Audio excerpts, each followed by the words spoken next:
Hello friends, just to confirm, am I audible?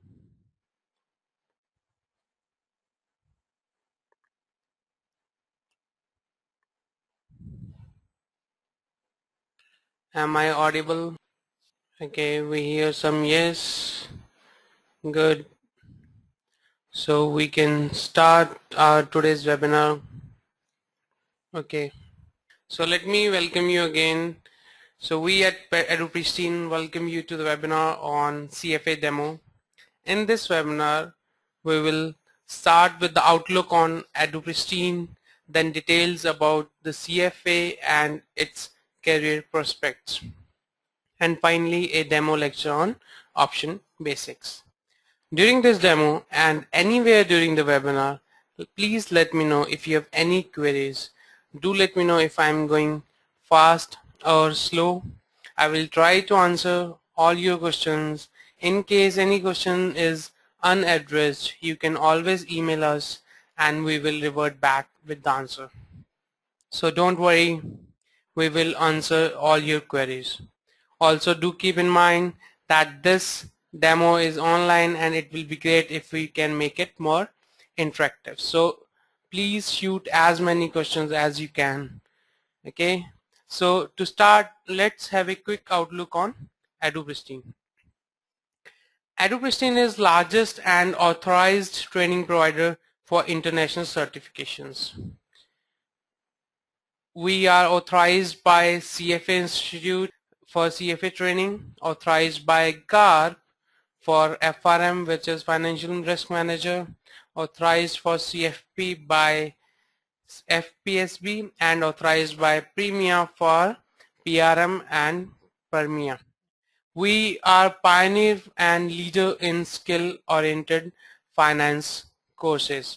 For example, financial modeling in Excel, business analytics, HR analytics, and other courses. We offer 25 plus courses through classroom trainings, online videos, webinars, etc. We have provided more than 1 million man hours of training to more than 10,000 finance professionals and students across the world.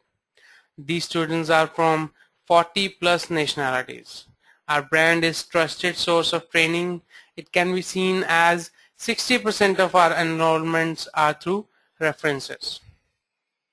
EduPristine has delivered high quality trainings for various Fortune 500 corporates.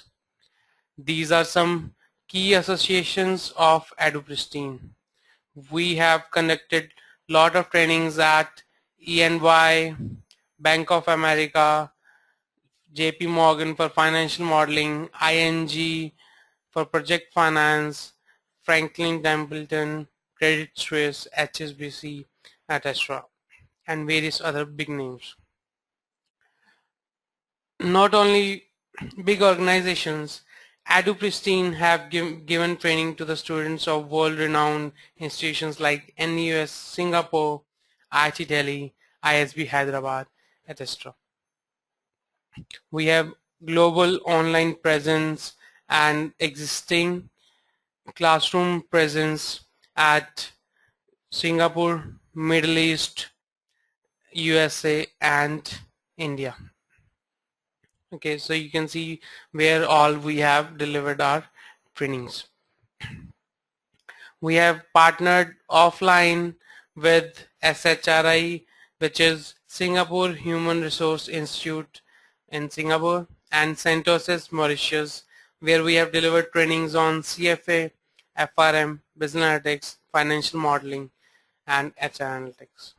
We have also collaborated with Banning Turtle and Asymmetrics for operational risk modeling. For financial modeling, we have tied up with chandu.org. Now let's have a quick look on details of CFA. To start with, let's see who is eligible for CFA. Now, there are 3 levels in CFA, 1, 2, and 3. Level 1, even any undergrad can appear for level 1, okay, and clear the exam. So you don't need to be graduate for the same. But for CFA level 2 exam, you should have completed your graduation and cleared level 1 exam. So before moving to the next exam, you should clear the previous exam first. Okay, right? So for level 2, you should be a graduate. Now moving to the level 3 exam, you should have cleared the level 2 exam before level 3. After clearing all 3 levels, you can get CFA charter holder membership. The requirements for the charter holder include but not limited to 48 months of acceptable professional work experience and passing the level 1, level 2 and level 3 exams. Now this 4-year experience can be attained during these exams or before these 3 exams or even after these 3 exams. So during your employment period, these 4 years of financial and professional work experience is required to get the charter holder along with the 3 level of exams. Now the exam is administered by CFA Institute USA. It's the minimum time to pass all 3 exams is 1.5 years. You need at least of 1.5 years to clear the exam. Now, but not everybody clears in 1.5 years. The average time to clear the exam is 4 years. So usually people take around 4 years to clear these 3 exams. And during these 4 years, if you get the professional experience, after clearing these 3 exams, you will get the charter holder. But in case you don't get 4 years of experience till you have cleared and you have cleared the exam, you can attain the 4-year experience and get the charter holder after that. Now the benefit. The benefit of the CFA designation is that it is the most recognized global designation for finance professionals in the world. It is considered as the gold standard. Gold standard for financial certifications. Okay. It is useful in investment banking, in portfolio management, investment research and security analysis, as CFA charter holders are regarded as an expert in finance by clients, recruiters and employers. Okay, now looking at the exam pattern, sorry. Each exam, so basically level 1, level 2, level 3 is 6 hours long and is split between morning and afternoon sessions. So basically there will be 2 parts of the exam, 3 hours in the morning and there is a 2.5 hour lunch break, and then 3 hours again the evening session, which is also called afternoon session. Now the pattern in level 1 is mainly of is multiple choice questions and is offered in December and June. So you can appear for the exam in like 2 times a year, so in December and June, whenever you want to appear. But for level 2, the exam is often composed of item set questions. So there will be short case study given and a number of questions after that, and you can only give the exam in June. Level 2 only in June. Level 3 is composed of item set and essay type questions. So it's kind of a subjective pattern and you can only give the exam in June. Okay. Now somebody raised the hand but I don't see his or her question, so can you please write, Shahrukh Izhar, can you please write down the question so that I can see what your query is? It will be great if you can write down the question. Okay, so okay, till we receive the question, let's move on. Now when you appear for the exam and attempt the exam, CFA does not give absolute scores but provide the range in which your marks lie. Okay, so there is a score matrix which is provided on the exam result. It's an indicator of, it's a good indicator of overall performance. Now there are 3 ranges which are given: less than equal to 50%, 51% to 70%, greater than 70%. Now less than 50% is considered poor and you are considered as a failed.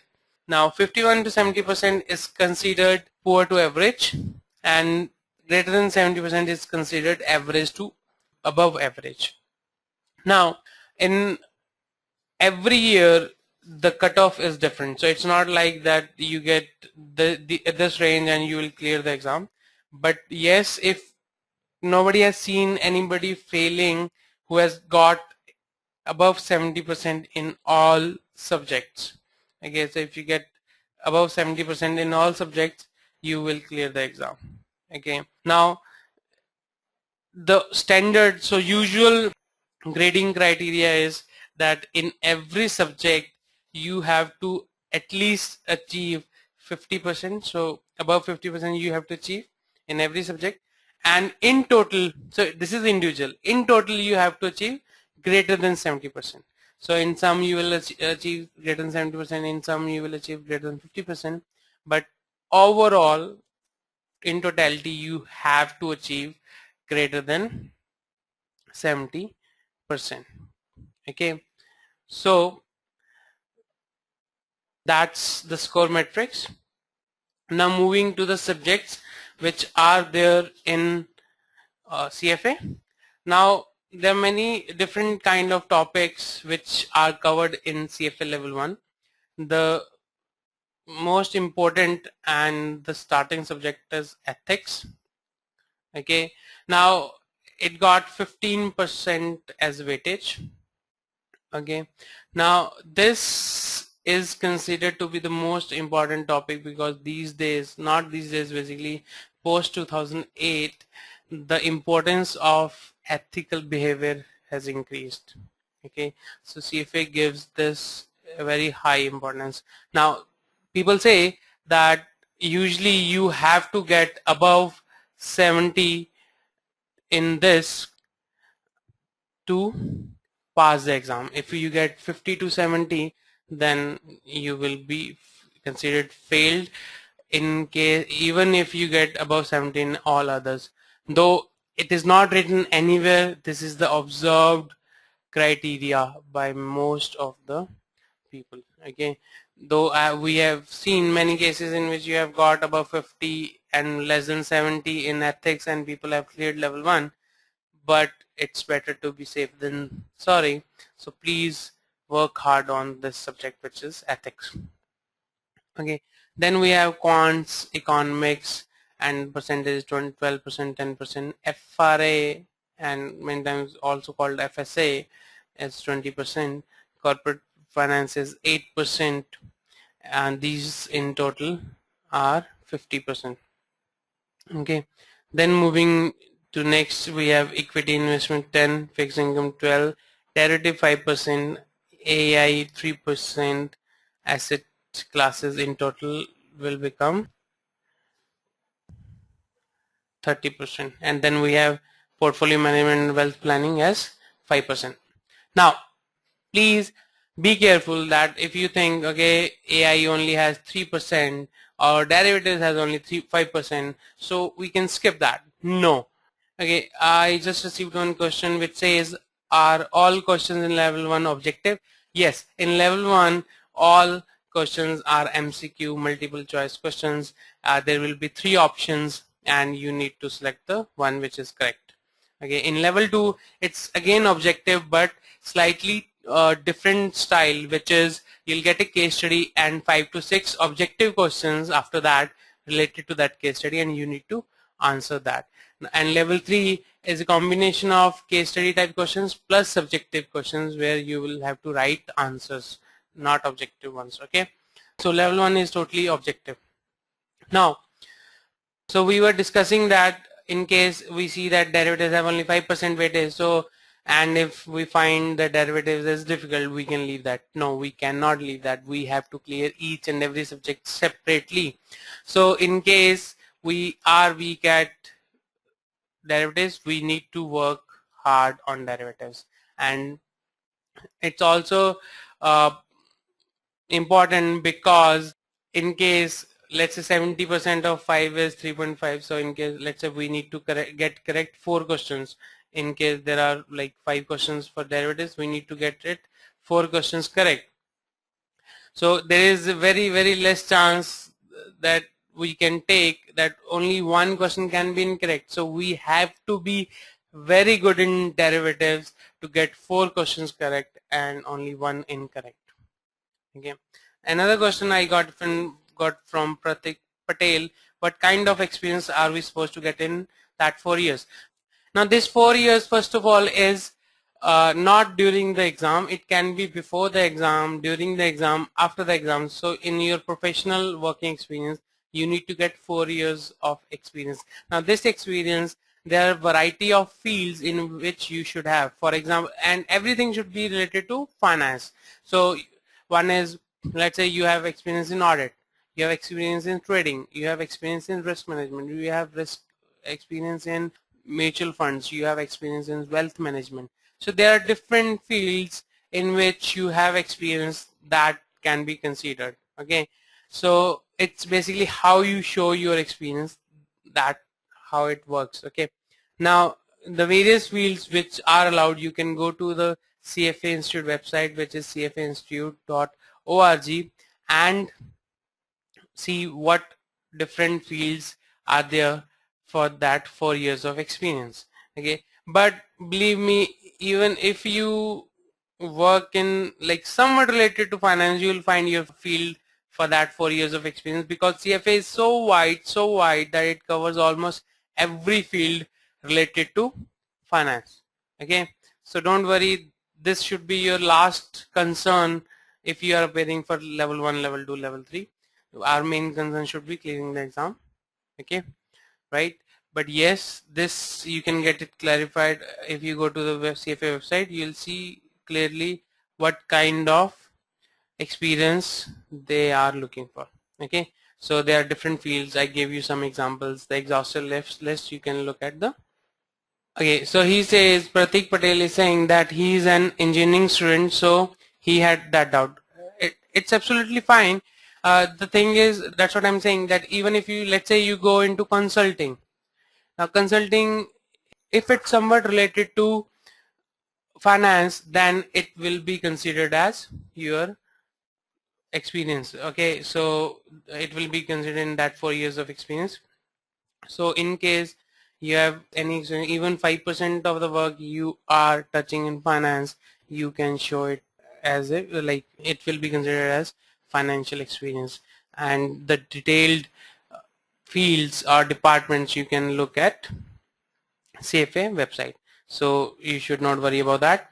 Now for every level, at least CFA Institute itself recommends we need 250 to 350 hours of studies. So this is average. Okay, so it's not the standard. Yes, I actually, according to my views, it totally depends on the person's ability and background knowledge. So if you are from, let's say, accounts background, let's say you are a CA, so corporate finance will be easier for you, FSA will be easier for you. Okay, economics might be easier for you, might be. Okay, and if you are from engineering background, then quant will be easier for you, fixed income derivatives will be easier for you, portfolio will be easier for you. So it depends on your background. Okay, and so you have to work on other areas which you are weak at, because in CFA you have to clear all the areas. Okay, clear. Now I was saying that CFA Institute recommends 250 to 350 hours, but according to me it totally depends on your background, that your learning capability. So I've seen people like on an average, yes, they need like 3 to 4 months to clear the exam, but I've seen people who have like worked for 1 year and couldn't clear, and I've seen people who have worked for only 20 days and have cleared the exam. So it is totally dependent on your profile, the kind of time you can devote, the quality time. So basically it's not like you are devoting 3 hours a day, but it depends what quality of time you are devoting. Okay, clear? Okay, now moving next to what are exam centers and dates.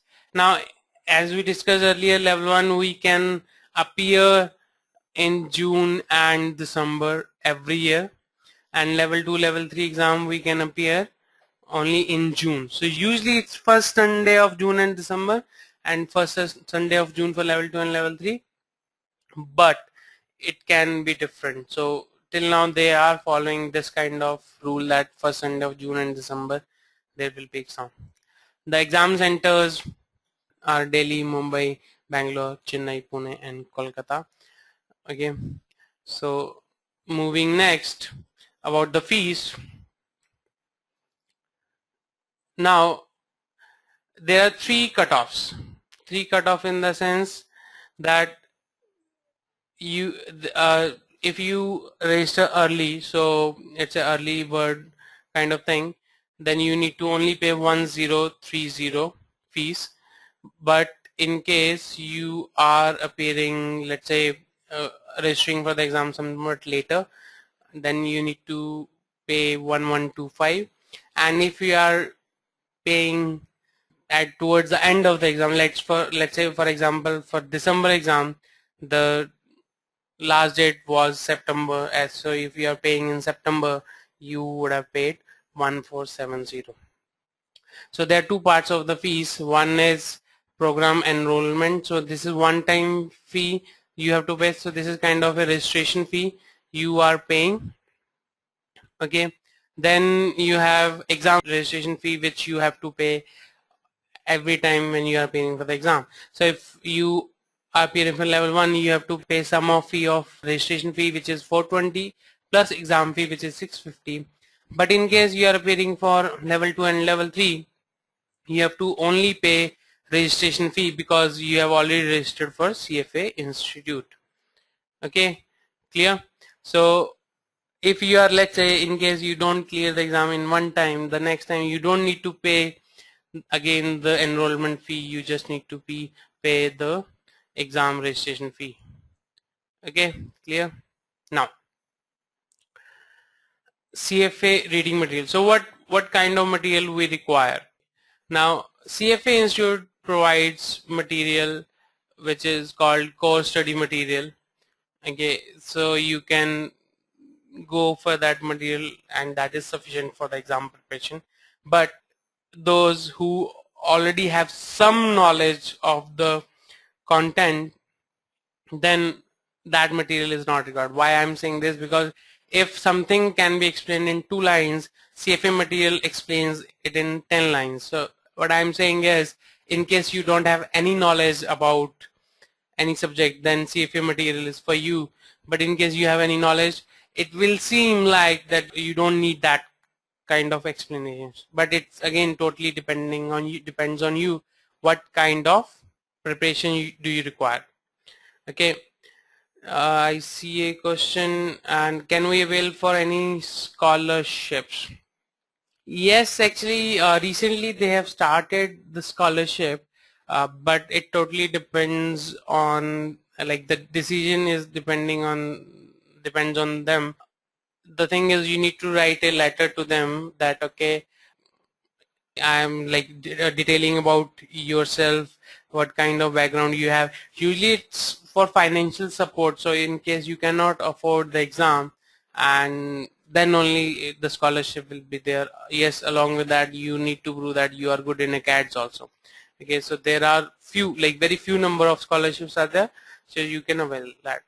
Now this study material is like, actually it's not free, you can say, because earlier when I gave CFA level exam, you needed to buy this material separately. But these days it's kind of compulsory that when you register for the exam, I think they charge $20 extra, so which is around 1000 rupees, and you'll get the study material.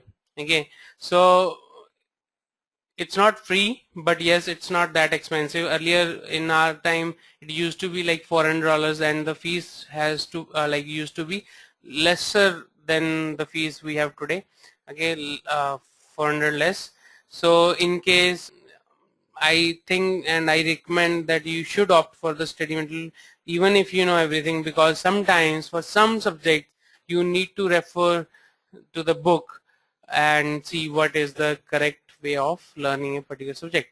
But yes, there in the market there are many other institutes and material available through which you can definitely go for the preparation, and which are concise and doesn't take that much time to prepare for. Clear? Now preparation time we have already discussed. In the last is the calculators. Calculators are a must. Okay, so I got one another question. Yeah, the examination fee, actually, see, this is CFA Institute is basically they hold the exam for CFA exam. Okay, now when you want to appear for the exam, you have to pay the fee. It's not like that we appear first and then pay. We have to register for the exam when we feel that we are prepared, or we think that in 2 or 3 months we will be prepared and we should appear for the exam in December. So let's say today, I think that for 2 months are good enough for me, and then I will register for the exam and I will pay the fee now and give the exam in the December. So you have to pay the fee before appearing for the exam. Okay, now calculators are must in the sense that there are few type of questions which you cannot solve without using calculators. Now for calculators also you can have only few kind of calculators. One is HP 12C, another is Texas BA2 plus, another is Texas BA2 plus professional. Okay, so only these three kind of calculators are recommended and allowed. So in case you are going for exam and you are taking, let's say, scientific calculator, that will not be allowed during the exam. So you can take only these three, either of these three calculators. So the most commonly used is Texas BA2 plus, but it's totally your priority which one you want to take for the exam.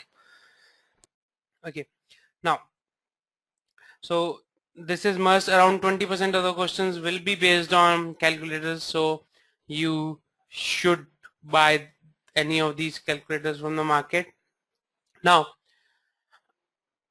practice on these calculators is a must, because these calculators doesn't work same as scientific or any like common available calculators which we are used to. So you have, when you are preparing for the exam, you have to have any of these calculators and practice on those before appearing for the exam. Okay, now many people ask if they should go for CFA or FRM. Now there is a difference in CFA or FRM. First of all, the fees is quite high in CFA and lower in FRM. FRM, there are two levels, 1 and 2, and in CFA we have level 1 to 3 levels. FRM level 1 plus level 2 together the fee is around 1350, but CFA level 1 only has a fees of 1035 to 1460. Okay, so in case you are thinking that what's the main difference, the main difference is FRM is, the full form of FRM is Financial Risk Manager.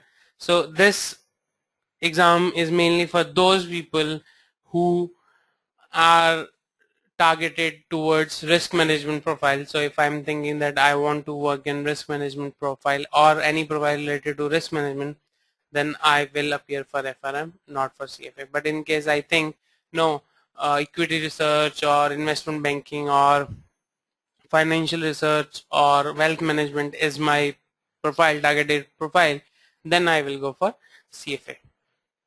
Okay, around 20% of the course is similar. Usually it's said that FRM is slightly difficult than CFA, but again it depends on your background. Engineers usually find FRM easier, or anyone with basically mathematical background thinks that FRM is easier than CFA, but those with theoretical background, like they think CFA is easier than FRM.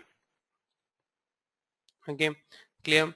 Then moving to next, like what kind of jobs are there and who hires CFA. So this picture was taken from CFA Institute website itself. Now it says 25% of CFAs are into investment companies, mutual funds.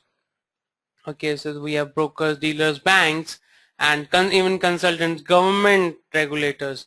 Now, you know, these days, many companies, even in India, they are saying CFA is a must or FRM is a must. So they need something extra out of you. Now, there was a time like around 7-8 years ago, we used to say that, okay, I'll go for MBA. So everybody was like crazy about MBA. But these days,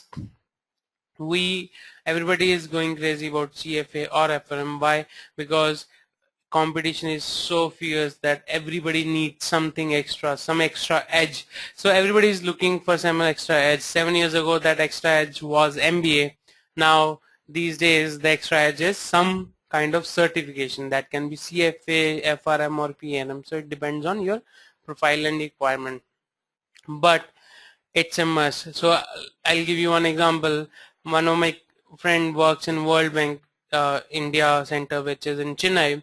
Now the basic requirement for that was that the person should be CFA. Now if you are not CFA, you cannot apply for that job. You cannot even apply for the job. So there are few like banks also, or KPOs. I've seen KPOs where they put, okay, you have to have clear at least 2 levels of CFA if you want to apply for a particular kind of job. So it's getting importance day by day. The importance is increasing. So it's an extra edge which everybody requires in today's world. Okay, so the next question: if I clear CFA, what will be my basic salary? So I got a question from Shahrukh that if he clears CFA, what will be his basic salary? May I know your background, Shahrukh, please? BCom. So, okay, so you have cleared BCom. So I assume that you don't have right now any experience. Okay, so that's, can you wait for 2 minutes, because we will be going to that area which is the salary in after, let's say, 2 to 3 slides. So let's see CFA certification, what achievers are there. Okay, now this is just an example. So these are few of our ex-students. So the Amit Khurana, he was BA Eco, he cleared all the levels, now working as a head equity research. Okay, so he has cleared all levels of CFA. He's not charter holder yet because doesn't have 4 years of experience, but he has cleared all his exams. Now he has, so see the backgrounds. So this person is BA and MCom. Next guy is Brijesh Goyal. He's from IIT. So BA Engineering, cleared level 2 and FRM. So there are 2 certifications in his name. He's working in DB derivatives team. So quite good profile. Ankit, he was not able to get a job, but now after level 1, he got a job in D shop as an analyst.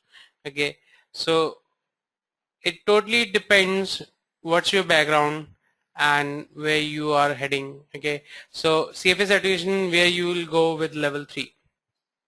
So just few another examples: associate VP, AVP at ICICI, he has cleared CFA, he's CFA. Okay, now this guy is president of Indian Association of Investment Professionals, right now senior portfolio manager at Reliance Mutual Fund.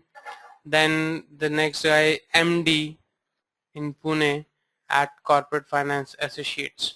Okay, so people with CFA level 3 are at very high positions. Okay, now the kind of jobs or the number of jobs available for CFA. So this is quite old research. If you search for CFA certification on Monsters, okay, so see the number of jobs available. Look at this number. What's the number? You know that 2017 pages of the jobs. So on one page, even if I say there are 5 jobs, 10,000 of jobs are available. So the question I got from Pratik Patel: after clearing level 1, am I eligible for a job on the basis of level 1? Yes, so the point is, you in your resume you can mention that you have cleared CFA level 1, or you can say level 2 candidate, that you are going to appear for level 2 candidate, and you can say, okay, so that line in the resume itself tells the recruiter, okay, he has a theoretical knowledge, he has a commitment, that and he is going to be CFA level 2 or level 3 in some time. So if I hire you, you will be a good addition to the team of the company. Okay, so level 1 you can mention in your resume, and people will give you some extra weightage. It doesn't guarantee you a job, but definitely it will give you some extra weightage. Okay, so let's say, just an example, if you are supposed to get a job, let's say with 5 lakhs, so maybe with CFA level 1 you'll get 5.5 or 6, so slightly higher than that. So this is not fixed number, so I'll give you some examples later. So it's not a fixed number, it totally depends on your current background and what your capabilities are. But yes, it definitely helps to let the recruiter think that you have something extra. If you have cleared level 1, level 2, level 1 will give some extra advantage, level 2 will give some more extra advantage, and level 3 will give you huge advantage. Okay, now moving to next slide, which is Naukri.com. Earlier we were looking at Monster.com. Now look at this, the number of jobs posted. So in 30 days old, the number of jobs are 19,454. Look at the job. I know that not all jobs are relevant to you. Even if 1% is relevant to you, even that is sufficient for you, right? Because that's what you are looking for. Now 1% is 194 jobs, so around 200 jobs are there for you. Even if you say 0.1%, 19 jobs are there for you. Okay, now are there how and demand focused for next 5? I got a question from Chris that are there now and demand forecast for next 5 years. Okay, now as I told you, day by day the value of CFA is increasing. There's not a fixed you can say uh, apparatus by which we can measure that, but yes, I can give you few examples. For example, I gave you that there was a job in Chennai, and there was a requirement that you have to be CFA. Another example I'll give you, before that I will discuss that. Okay, in US CFA has huge value. In India the value is the importance of CFA is started, so it's growing day by day. Now I was working with a company called eValueServe. It's a KPO. Now when I joined that company, there was hardly anybody appearing for CFA, but by the time I left after 2 years, in my finance department everybody was either preparing for CFA or FRM, and the company itself started with the new job openings that you either should have cleared level 1 or level 2 depending on the kind of profile, but in every job they had written CFA somewhere. So for few jobs it was mandatory, for few jobs it was only like it's good to have. Okay, another question I got, CFA level 1 and MBA in business analytics. Okay, now CFA along with MBA is the deadly combo. Okay, now MBA helps you guys with journal management skills. Okay, so MBA helps you if you are doing like in business analytics, along with preparing you on business analytics, it helps you to become a good manager, better manager, right? But CFA or FRM or like any other certification gives you that extra knowledge which you require to lead or even work as a good analyst. Okay, now I'll give you an example. I used to work in evaluation, so I had one client. I cannot name the bank, so it was a London-based iBank. So there, the MD of the desk was preparing for CFA level 3, and I asked him that you are into financial job for last like 20 years or 25 years, and why you are still studying. He says, if I want to move up the ladder, I have to do something extra, and that extra is nothing but CFA. Okay, so regardless of the at what point of your career you are on, CFA is good. Okay. So I got another question from Shahrukh which says, can I prepare for CFA along with MBA? Yes. So it's a not part-time, so it's a like self-study program in case you have to prepare by yourself. So you can take coaching if you require one. Okay. So, but you can study whenever you want. The point is you have to only clear the exam when you appear for the exam. Okay, so you can definitely prepare along with your MBA. Okay, so if you want to make it easier, you can, like, if you have time, you can go for some classroom coaching. If you don't have time, you can buy some online coaching or online recordings, or if you feel that you don't need any training, then you can appear on your own. You can study from the books and then appear for the exam. Okay, so but you can definitely prepare it along with your MBA. Okay, clear? Okay, so now moving next, the most important, which was salary. So I got this question earlier, that what will be my salary. So, and I also explained earlier that it totally depends on your previous background. So because I'll give you one example. If you see, this guy is BCom Commerce from Delhi University, cleared level 1 and has a salary of 2.4. This guy with 4.7 experience has a salary slightly higher, 3.9. This guy level 1, salary 7.5, 5.3. So the range is huge. The thing is that it depends totally where you are standing. Okay, what's your background? So it will give you extra edge or extra hike on what you already have or what you deserve at that point of time.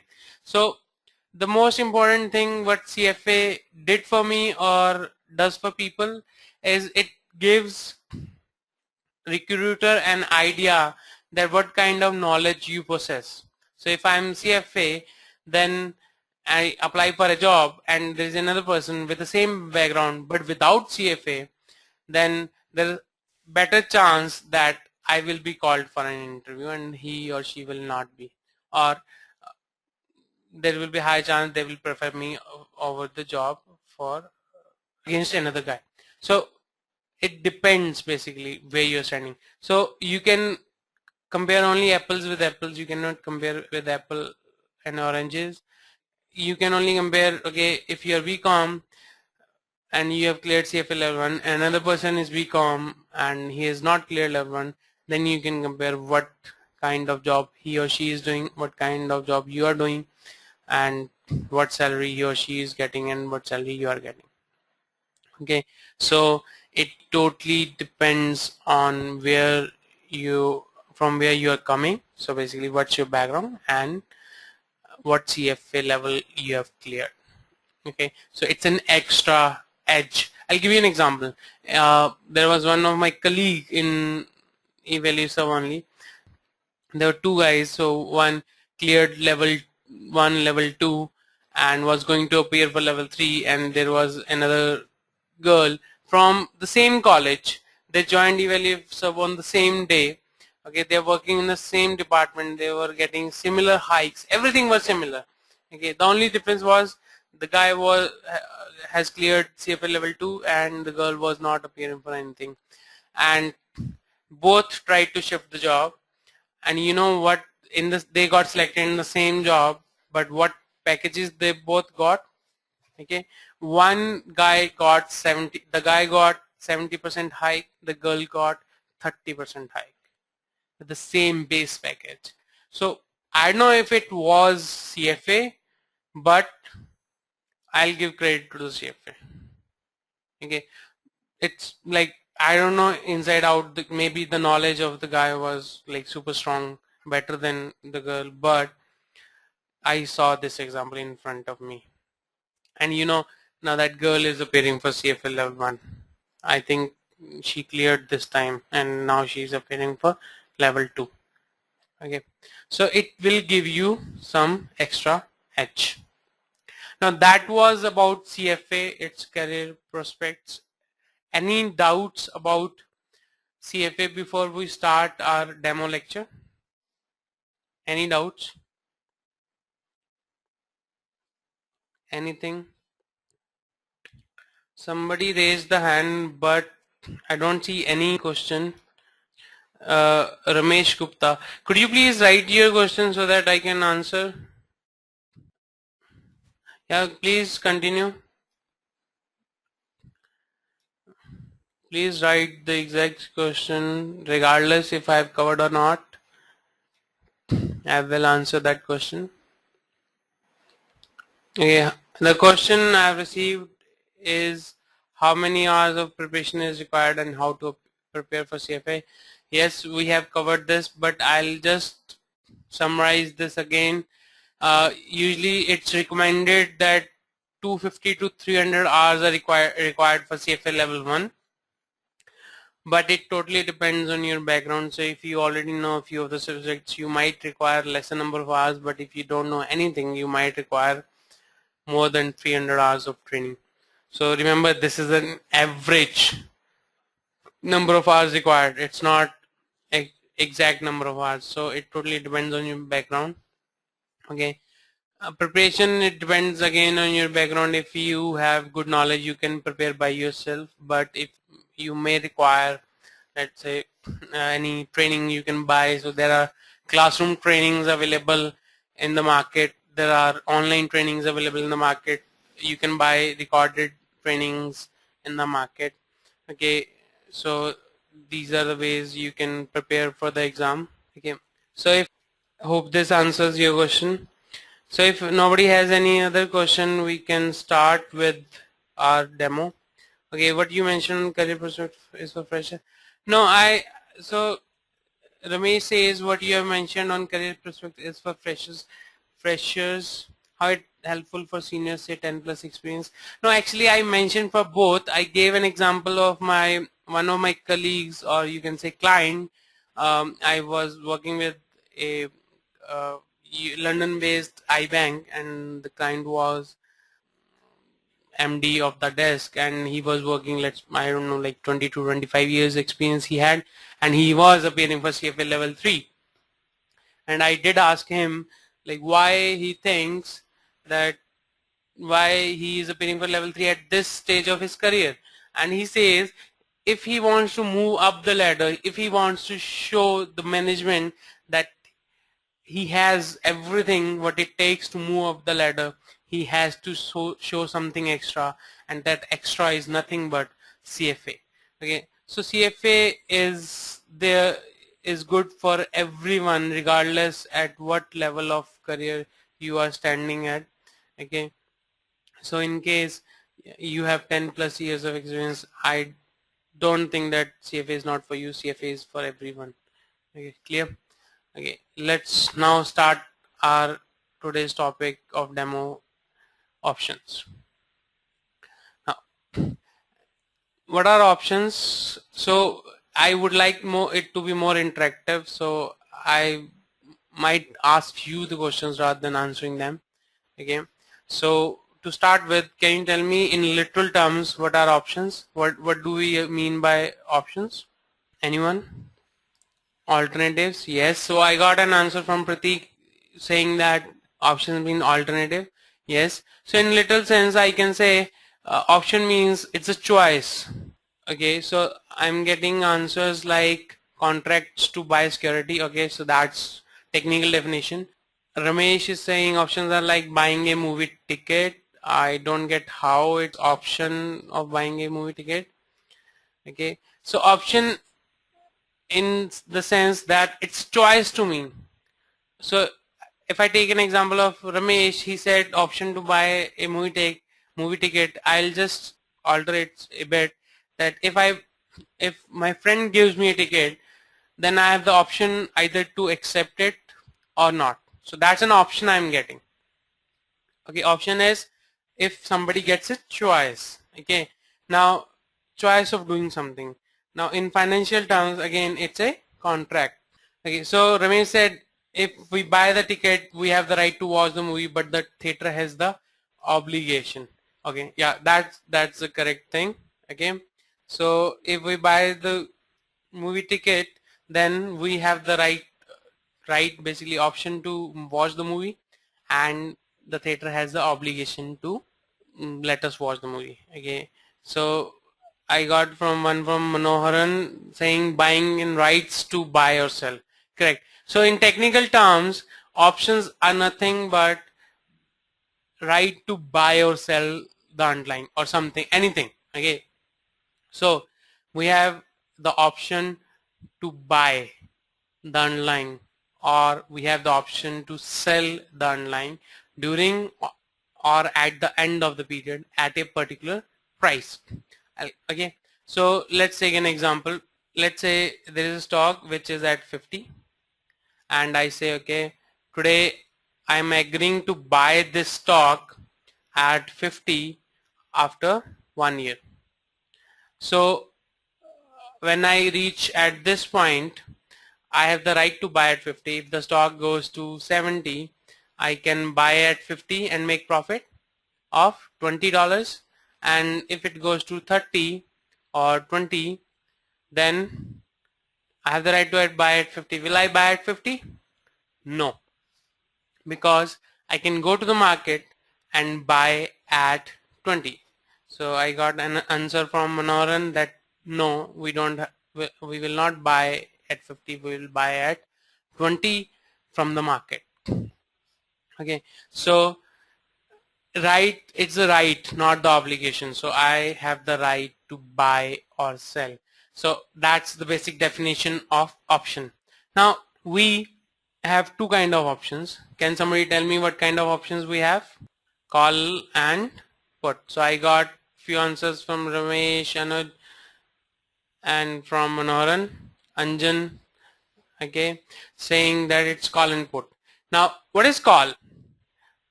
So what is call? As the name suggests, I have the right to call the underlying. Call means I have the right to buy. So if I buy a call option, then I have the right to buy at a particular price during or at the end of the period that I can buy that particular underlying. Okay, that's call option. What is put option? Put option is right to sell, as Anjan rightly said, and Ashwin and Manoharan, that it's nothing but it's the right to sell. For example, let's say SBI stock is at around, I don't know the exact, but yes, let's say it's around 2300 rupees. 2300. Okay, so I agree to sell it at 2300 after 1 year. So when 1 year has passed and I see the price is, let's say, 2000, then I can exercise my option. My option is I can sell at 2300. So what profit I'll make? I'll make 300 because I have the right to sell at 2300. Ashwin is saying thus counterparty obligated to perform counteraction. Yes. So the point is that if I have the right to buy, so I bought the call option, or if I bought the put option, somebody is selling that option to me. So let's say you are selling to me. Let's say Ashwin is selling the option to me and I bought the call option at 50. Now if market goes to 70, what I will make and what Ashwin will make? I have the right to buy at 50, and when the expiry comes or the exercise date comes, the market is at 70. I bought the option. How much I am making? Payoff, not the return. Okay, so I'm making 20, and how much Ashwin is making? Somebody said 30. How is it 30, Manoharan? It should be minus 20 because it's a zero-sum game. Whatever I'll make, the other party will lose. Whatever other party will make, I will lose. So, okay. So Manoharan talked about option premium. We'll come to the option premium in a minute. So we are talking about payoff. Payoff is what we make or lose at the end of the deal, removing, not taking into account the initial cost. It's just the payoff, how much you are making or losing as a payoff. In our case, I said what is the payoff? Payoff is how much I am making and losing without taking into account the cost. So we are not taking into account the option premium, so I am just asking, okay, how much I am making or losing. So I am making 20, Ashwin is losing 20. It's a zero-sum game. Whatever I'll make, the other party will lose. Okay, now that's the payoff. What is the return? Anyone who can tell me what is the return? Return is nothing but it includes the premium. So whatever payoff we have plus or minus the premium. So if I made 20, if I buy option, you tell me, can I buy option free of cost? Yes or no?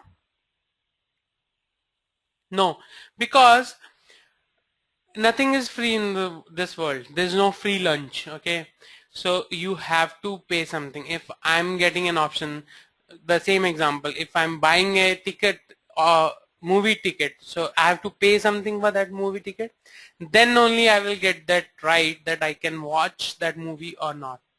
Okay, so that's my right. So if I want to get a choice, I need to pay something extra. That is called option premium. Sometimes it's called option cost, or in very commonly it's said call price. So call price is nothing but it's a call premium, whatever you need to pay to buy that particular call. Okay, and put premium or put price or put cost, so there are different names. Okay, so now if the premium was, let's say, $5, in the previous example premium was $5, the strike price or exercise price, it is the price at which I agree to buy or sell the underlying. So in a call I agree to buy at 50, in put I agree to sell at 50. So this is called exercise price. Now I agree to buy at 50 and the market reached 70. Now could you please tell me what will be my profit and what will be Ashwin's profit? Okay, I received answer 15. Now that's correct because I'll make 20 from this difference. I can buy at 50, I can sell at 70 in the market. So I'll make 20, but I paid 5 for as a option premium, option cost. So my net profit is 15. What about Ashwin? What's his profit or loss? I got an answer minus 25, and I also got an answer which says minus 15. Okay, so is it minus 25 or is it minus 15? It is minus 15 because he lost 20 here, but he gained this 5. He received $5 as option premium. So I bought the call at $5. So I paid Ashwin $5. Okay, keep it and give me the option to buy at 50. Now he received $5. Now he lost $20 at the end of the option through this, but he already gained $5. So in that he lost $15. Okay, so again it's a zero sum game. If I gained $15, he must have lost $15. So the sum has to come to 0. Now I got another question. Do I need to premium for deep out of the money options also? Okay, so you buy any, so first of all, before we answer this question, we need to understand what is out of the money, what is at the money, what is in the money. So we'll come to that in a minute if you can wait. Now let's take another example. I bought the same call at 50 that I can buy at 50 with $5 premium. Okay, but instead of going to 70, the stock price went to 30. Now what's my profit? What's my profit? Minus 10. Okay, loss minus 5. So is it minus 10 or minus 5? Minus 25. Minus 5. So I got 3 answers. Minus 25, minus 20, minus 10 and minus 5. So what do you think? So again I'll explain what is an option. Option is the right to buy. I have the right to buy at 50. I'm not obligated to buy at 50. Okay, so let me repeat. Let's see, this is 50. I have the right to buy at 50. Market reached 30. Now will I buy at 50 or I can go to the market and buy at 30? Tell me, will I buy at 50 or I'll go to the market and buy at 30? Yes, I got an answer that I'll buy at 30. I will not buy at 50. So I'm not making or gaining anything from my option. So my payoff is 0. But I paid a premium of $5. So from option I gained or lost 0 because I went to the market and bought at 30. No harm done, right? But I paid a premium to get that option of 5. So my net profit or loss is minus 5. So my loss is $5 because I have the right. That's the benefit of option, that I have the right to buy at 50. I'm not obligated to buy at 30. So I'll go to the market and buy at 30 and my payoff is 0. So my loss is only $5 which I paid as a premium. What will be the profit loss for Ashwin? $5. Correct. Why? Because it's again a zero sum game. So if I lost $5, Ashwin will gain $5. Or in other sense, as he has not gained, I didn't lose anything here. So he didn't gain anything here, but he gained only $5 which I paid him at the start of the option. So his profit is $5. My loss is $5. Okay, I got a question. How? Can you please write the full question? Like you are saying how, what about what? Prateek? Okay, the question is how did Ashwin gain $5? Let me explain again. Now the market was at 50. Market went to 30. Okay, I bought an option that I can buy at 50. For that option I have to pay a call premium of $5 to Ashwin. So right now Ashwin has $5 in his pocket, correct? And I have lost $5 from my pocket. Okay, now the expiry came, the market went to 30. Okay, now I have the right to buy at 50. Will I buy at 50 or buy at 30? I can go to the market and buy at 30. I will not buy at 50. So I went to the market, bought at 30. I didn't go to the Ashwin. Okay, so my option expires worthless. Worthless means I was not able to use that option. I did not use that option because if I use that option, I'll make a loss. I will buy at 50, but why I will buy at 50 when I can buy at 30 from the market? Okay, so there was no transaction done at the expiry with me and Ashwin. So I lost $5 and Ashwin gained $5, which I paid as a premium to Ashwin. Is this clear as everything? Okay. Okay, clear. Now let's move to put option. Now this was call option. Now what is put option? It's the right to sell. Let's take an example. The same example, the market was at 50 and I bought, let's say Ashwin bought a put option at 50 and I sold that put option. Okay, now let's say the premium is 5, so Ashwin paid -5 to me and I received +5 because this time I sold the option and Ashwin bought the option. Okay, now Ashwin has the right to sell at 50, market went to 30. Now what do you say? He will go to the market and sell at 30 or he will sell at 50 to me? Okay, so Ashwin has the right to sell at 50 to me, so he will sell at 50 because in market he can only sell at 30. So what he can do is he can buy at 30 from the market and sell at 50 to me. So he'll make this difference. So he will make $20, right? He will make $20, 50 minus 30, and he made $20 and actually I paid him $20. Okay, so he gained $20 and I lost $20. So $20 is my payoff, so I'm paying $20 at the expiry and he's receiving $20. But what is his and my return?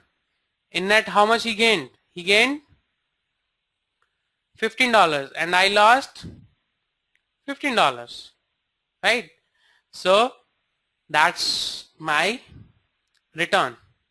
I lost $15, Ashwin gained $15. Is this clear? Any doubts in put option? Please ask me if you have any doubts. Okay, let's move.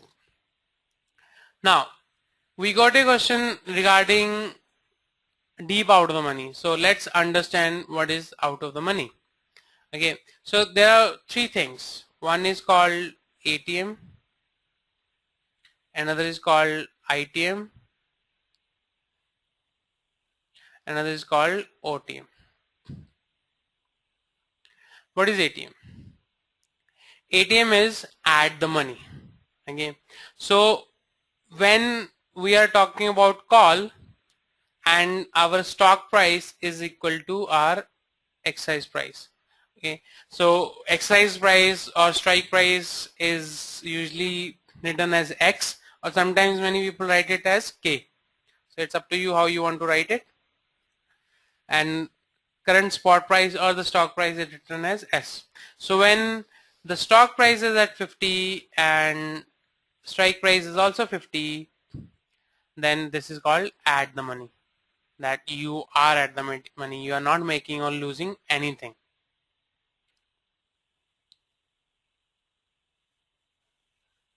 Okay, so I got a question from Sadaf from the previous example. The question is, why would I buy when I had decided to put? Okay, so that I said that you have the right to sell at 50, so you can sell at 50, but I said you can buy at 30 in the market. So if you want to just scare off your position, you can buy at 30 from the market and sell at 50. If you already have that stock or underlying with you, you can directly, you don't need to buy, you can directly sell at 50. So the example I gave, in case you don't have the underlying, you can go to the market and buy at 30 and you can sell at 50. But if you already have that underlying, you can directly sell at 50. Okay, so profit you can calculate is that if I didn't buy this option, then at what price I could have sold? I could have sold at 30, but at what price I'm selling? I'm selling at 50. So actually how much I'm making because of that option? $20. That's why I said in case you don't have, you can buy at 30 and you can sell at 50. Hope this clears your question, Sadaf. Okay, so it clears.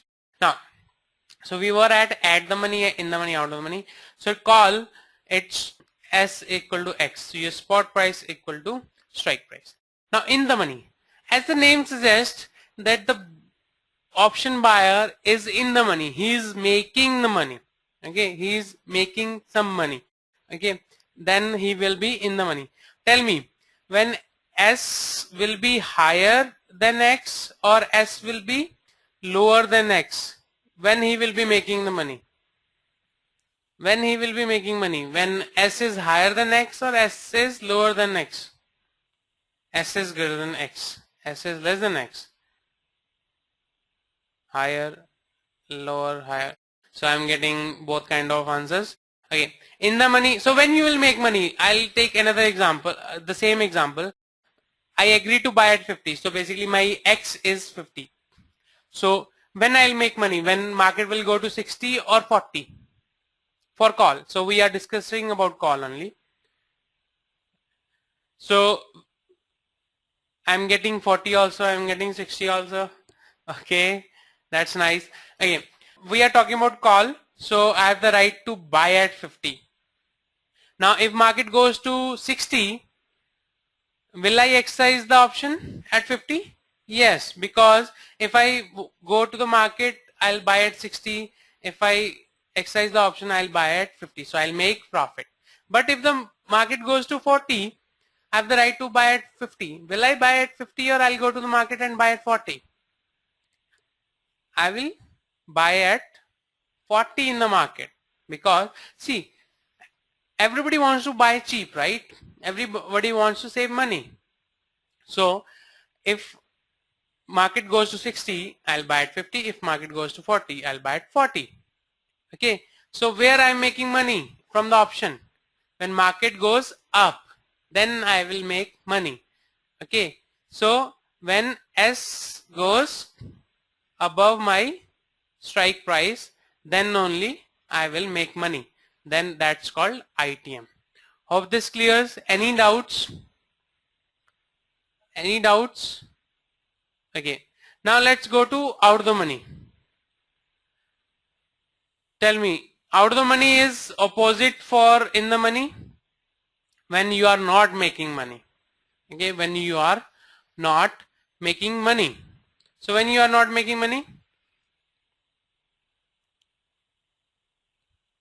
the same example, when it's at 40, because you will go to the market and buy at 40, so in that case your option will expire, worthless, so you are not making any money. So when S is less than X, your option is not exercised. It is called when option is not exercised, it's worthless. That's OTM, so out of the money. So we have three things: add the money, in the money, out of the money. So we'll discuss about put in a minute. I will answer a question which was asked long ago. So the question was from Ramesh saying, do I need to pay premium for deep out of the money options? Now what is deep? Deep out of the money, deep is that S is very small, smaller than X. That's deep out of the money. I'll give you an example. Okay, let's say your X is 100, your S is, it's out of the money, we are talking about call. What can be the price? Higher than 100 or lower than 100? Higher or lower? Lower. So if it's 90, it's out of the money, but it's deep out of the money, it means it's around 10 or 20. Okay, so it's quite low. That's deep out of the money. Okay, now when we price option, so or in other sense option premium or option cost, it is made up of two things. Option premium, it is made up of two things. One is called intrinsic value, sorry, it's V, not N, V, intrinsic value. Another is called extrinsic value. This is all, extrinsic value is also called time value.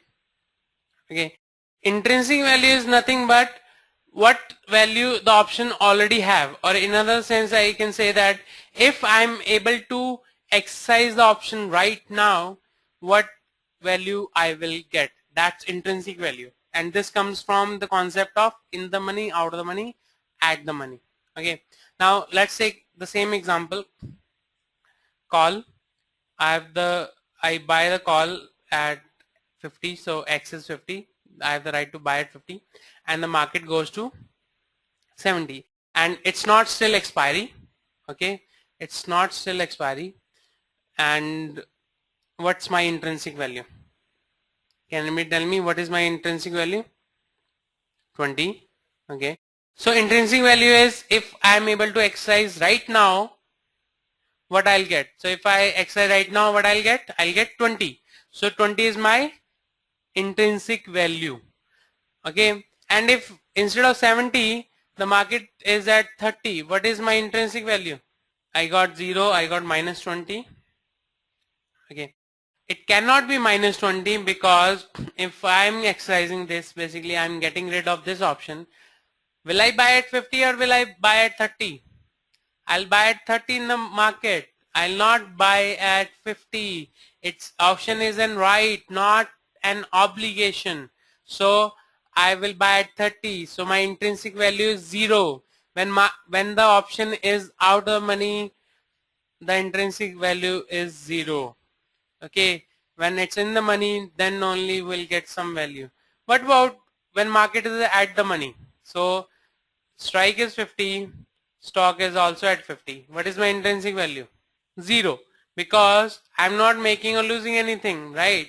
So when the market is at the money and market is at out of the money, my intrinsic value is 0. But when I'm in the money, then only I will make something. Okay, that's intrinsic value. So the question was deep out of the money. Okay, so before that, can you tell me what is extrinsic value or time value? Anyone who can tell me what is extrinsic value or time value? I'm coming to that. So the question Pratik is saying, what about the premium in ATM? I'm coming to that only. Okay, so option premium is made up of two things, intrinsic value plus extrinsic value. So when intrinsic value is 0, the option premium is only extrinsic value. Okay, extrinsic value is nothing but it comes mainly from the time it is left, the time to expiry. So let's say we are standing here at 50. Market 50% chance market will go up, 50% market will go down. Now if market goes down, it's a call option. If market goes down and the premium you have paid is $5, what is the maximum loss for you if market goes down? 5. Regardless of the market going down, like how much it goes down, you will maximum lose $5 because it's an option to buy. You have the option to buy, not the obligation to buy. But if market goes up, what is the maximum profit? Okay, let's say it goes to 100. So if market goes up, the potential is unlimited. We can make unlimited, right? If it goes to 100, we'll make 50 here, lose 5 here, 45. Okay, but it can go up 100, 200, 300, 400, it can go anywhere, right? So the return payoff is asymmetrical, that you lose only 5 and you can gain anything, right? So it's asymmetry. So because of that, you are getting a positively skewed. So when you will study about quant and CFA, you'll study about skewness. So we have higher positive returns and lower negative return. So it's positively skewed. So you are buying a positively skewed asset. So you have to pay something.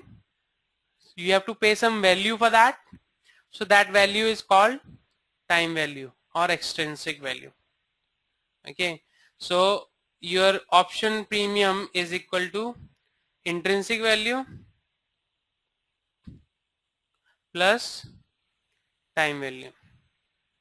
Now if it is deep out of the money, it's out of the money, it means your intrinsic value is 0, only time value you need to pay. And if it's deep out of the money, your time value will be very small, but still it will be there. You have to pay something. Even it's like in pennies, but you have to pay something. Okay, time value. But usually I used to trade, I have a trading experience of around 3 years. So I can give you an example. Usually people don't quote deep out of the money because it's very risky. Okay, why it's risky? Because it's valued in cents, so like 5 cents, 10 cents, 50 cents, but when market moves against you, then it can be worth like hundreds of dollars also. So usually people don't quote deep out of the money. So these are usually not traded, but if it's traded, it's highly recommended to buy deep out of the money, not sell.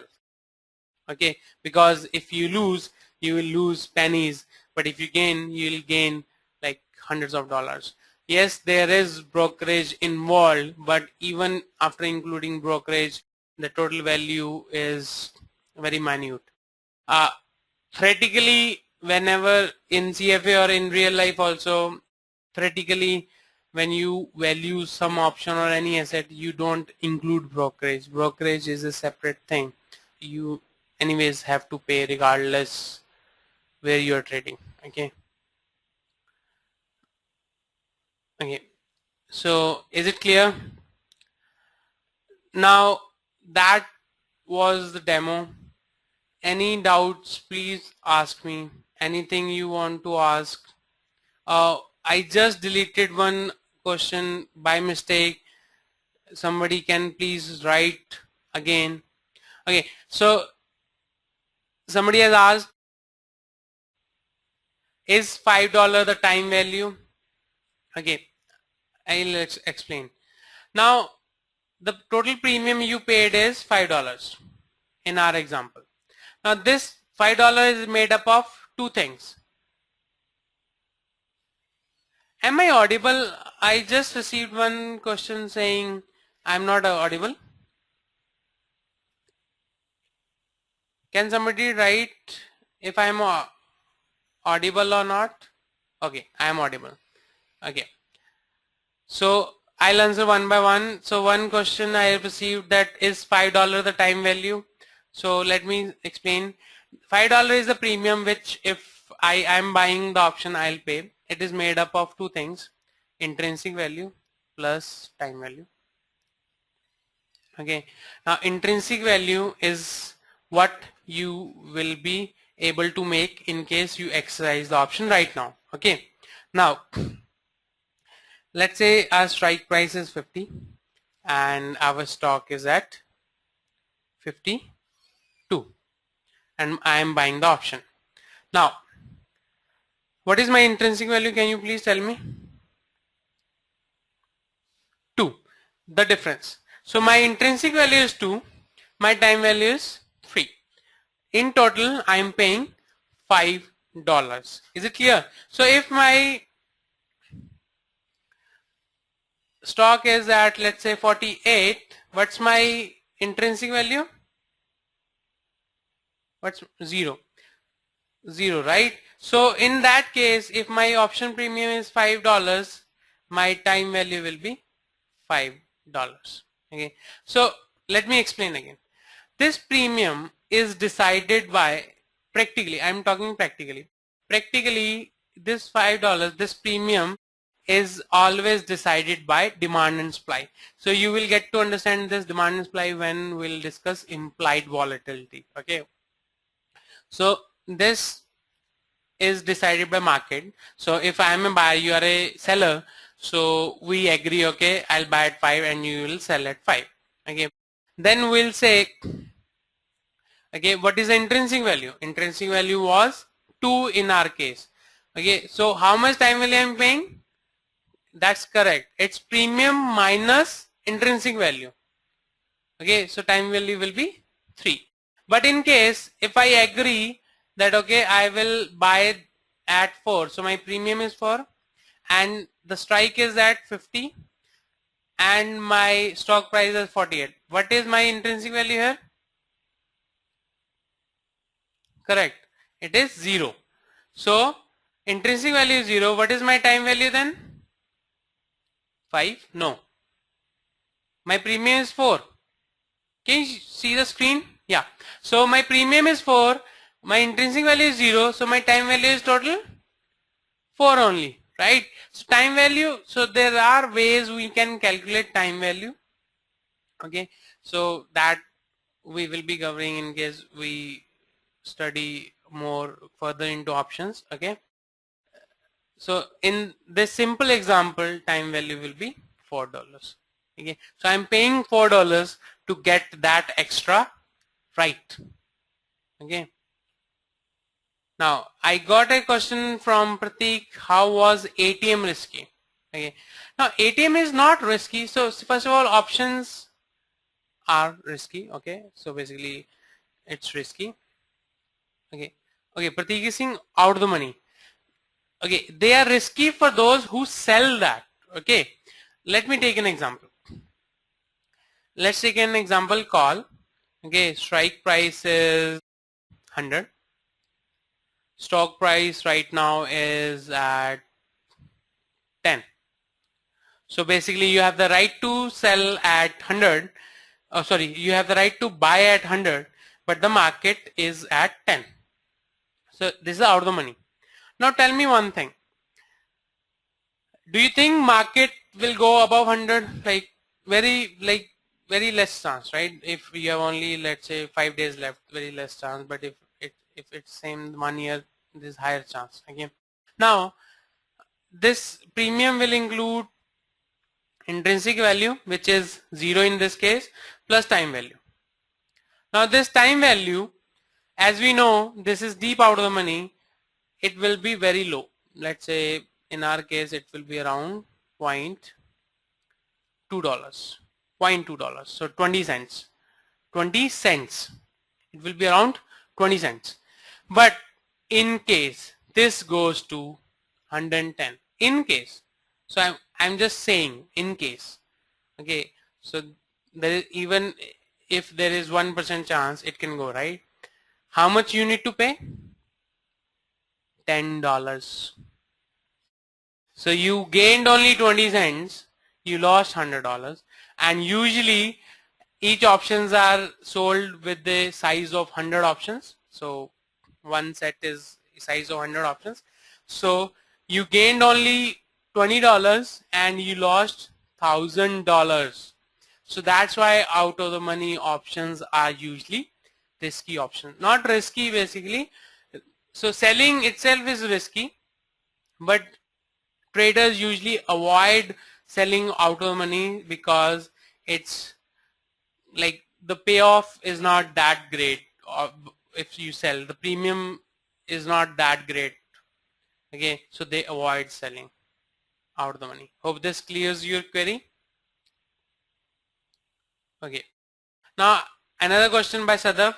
What in the case of ITM if intrinsic value is suppose $10? Okay, now premium is intrinsic value plus time value. Okay, now your premium can never be lesser than your intrinsic value. If your intrinsic value is $10, your premium will be always greater than $10. Okay, so it will be around, let's say, $15. So if it is $15, what will be your time value? It will be $5. So there is one exception which is like we'll discuss some other day, where your premium can be lesser than intrinsic value, but the only one. Okay, so is it clear that when intrinsic value is $10, your premium will be greater than $10 because it is sum of intrinsic value plus time value, and time value is positive because you're getting that option to exercise. When you're getting that option to exercise, you are buying that option, you have to pay something extra. That is time value. Okay, clear? Another question I've got is how to calculate time value. Now that is actually that is first of all that is out of the syllabus of CFA, but yes, second is there are different models. The most common model is Black-Scholes model, where you can calculate the time value. The basics of time value Black-Scholes model is there in level 1. Okay, and it will Black-Scholes itself will take like 1 to 2 hours of the class, so I will not be able to explain it here. I apologize for the same. Okay, any other question? Any question if I missed, please ask me. Anything you want to ask? So everything is clear, or is there any doubt? Any doubts, guys? Okay, so if there are no doubts left, okay, I got a query. What would be the fee for level 1 course? So there is one fee which you have to pay directly to the CFA Institute for the exam, and there is one fee which in case you opt for the training. Okay, so training, EduPristine provides the training. Training can be classroom, online, live, and online recordings. Okay, so the details are different for all these three, and our team will be contacting you with all the details.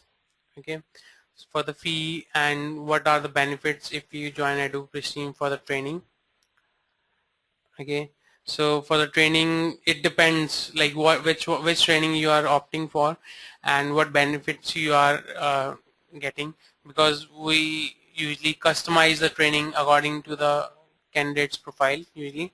So our team will contact you and they will discuss in detail with you because it also depends where you are located and everything. So they will contact you with the details. Okay, so for online also they will contact you with all the details. Okay,